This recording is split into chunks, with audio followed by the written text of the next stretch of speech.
within a set time of interval, a set period of time, you need to again and again revise what you are learning for your weak areas. You need to work towards your weak areas. Learn something that is going to...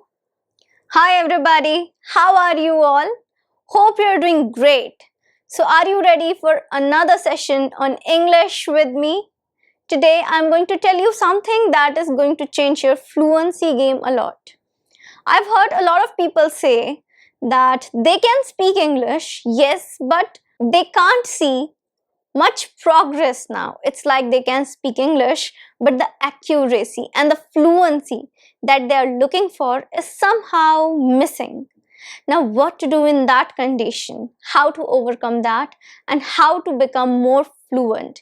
Even if you can speak English, there are stages when you want to improve. You still want to improve and you still want to become fluent. And I can totally understand that. Do not worry, I have 3-step procedure for all of you today. 3 steps that can take your fluency to the advanced level, to the next level. So are you ready for today's session? I'm Shivangi Gupta, your English language tutor, certified by the University of Cambridge, the UK. And you're watching Speak English with Shivangi. Before beginning, please subscribe the channel because you get one video lesson each day on this channel. Also like the video and share it with your friends. Okay, now beginning with the lesson today. Oftentimes, I've heard people say that they want to become more fluent, that they are making mistakes while speaking English. They're able to speak English, they can speak English, it's not a problem, and they are trying so much, but the mistakes are not reducing, or the fluency that they're looking for is not increasing. Oftentimes, they get stuck. Now, how to deal with all these issues? So I have 3 steps for you. They are going to help you a lot. Okay, let's look at all the steps that I'm going to discuss today. So the step number 1 is record your mistakes. Are you recording your mistakes? Recording your mistakes from time to time, that's very important. Because if you will not record your mistake, how are you able to know where is the problem area? What is the problem area where you require more attention? So recording your mistakes, that's important. One thing that I tell you is do not worry about your mistakes. That is, you don't have to take stress that you're making mistakes. That's the part of the process of learning. That's a part of the process you cannot skip.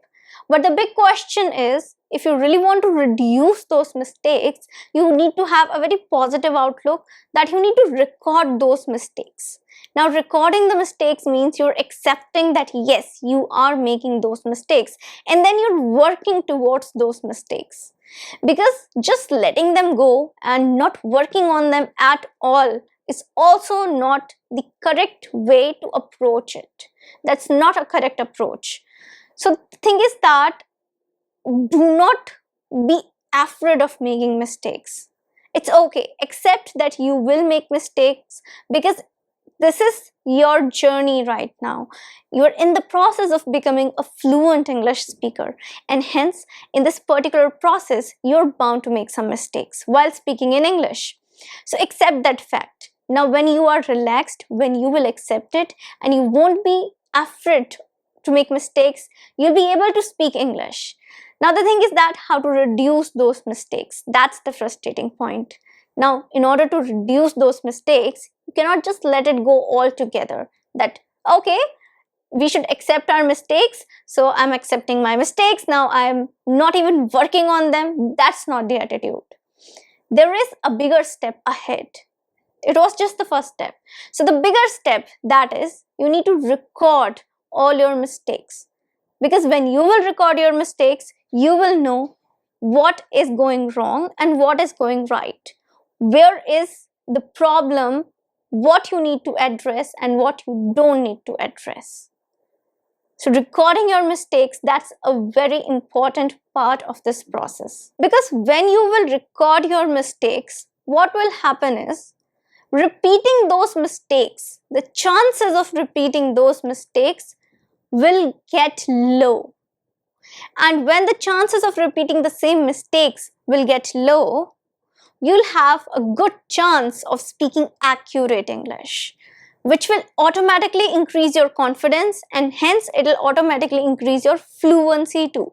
So what will happen is, when you're gonna record your mistakes and you're going to look at the correct alternative, you are constantly revising the correct part. What is the correct thing that is needed for you to speak or for you to use when you're speaking? And hence, slowly and gradually, you'll see a reduction in those particular mistakes. So the repetition of the same mistakes, that will get lower a lot. And this is going to help you a lot. So if you constantly, in a set period of time, record your mistakes, it will help you a lot, definitely. Another thing is that if you're recording your mistakes, you will know that what kind of vocabulary it is that you require in order to become more fluent. Where is the problem in pronunciation that you are facing? Are there some kind of grammar structures that you need to focus on? Maybe there is a problem in your sentence structure that you need to work on. And the thing is that the area on which you need to work, it will be really clear to you. You'll have a clear focus in mind that I need to work on these areas first in order to become fluent in English. Because it might be possible that if you won't record your mistakes, you are learning same things again and again on a repeated mode. And when you're learning same things on a repeated mode, the rest of the things are neglected. And hence, because they are neglected, you're not paying attention, you're making mistakes in those particular areas. So recording your mistakes will let you know that you need to broaden your area of learning and you need to pay attention towards certain areas. Now the step number 2 is spot your weak areas.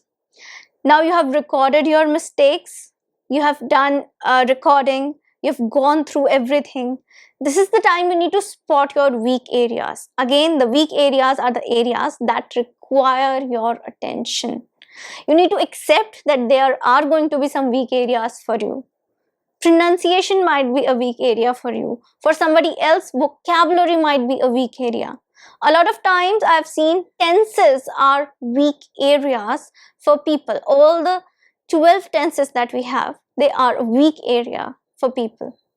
So that is what is required. What is your weak area, or what are your weak areas, weak spots? You need to focus on them. And with a clear mind, you need to focus that what are they. And then you need to record them, note them down, that these are the weak areas. And as you progress, try to analyze how much you are improving in those weak spots or weak areas. Are you seeing any kind of improvement or not? So that is very important.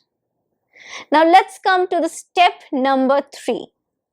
So step number 3 is working or improving those weak areas constantly. Now, I'm not saying that working on those weak areas constantly means that you just focus every time on pronunciation, daily just practice pronunciation but don't learn vocabulary. No. The thing is that at least 2 days in a week or within a set time of interval, a set period of time, you need to again and again revise what you are learning for your weak areas. You need to work towards your weak areas.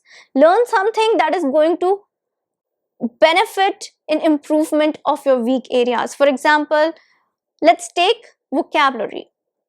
Imagine that there is this person A, and the person A has weak vocabulary, right? That's the weak area. Person B, the weak area is pronunciation. So person A needs to revise vocab or needs to focus on vocab from time to time, maybe 2 times in a week on vocabulary. That's important. And then person B needs to pay attention towards the pronunciation at least 2 to 3 times in a week in order to improve that particular weak area. So I'm not saying just pay attention to that, but you need to include it. in your daily routine or the timetable that you have maintained to learn English. If you're doing speaking practice for 2 days in a week, at least take out 1 day or 2 day or 1 hour of your learning in a particular week to just focus on your weak area. That's it. Your complete focus must be on vocabulary. If you are deciding to work on vocabulary on a Wednesday in a week, you need to pay attention towards vocabulary. That's it. So have a focused approach and try to improve your weak areas. Work on improving those weak areas. Now, if you are going to take all the 3 steps, I'm sure that you're going to improve a lot in your English speaking skills. Your accuracy will improve a lot, and hence, in turn, your fluency is going to improve a lot. So this is a 3-step approach that you need to take in order to become an accurate and fluent English speaker. So that was the lesson for today. I hope you liked it and it was helpful for you.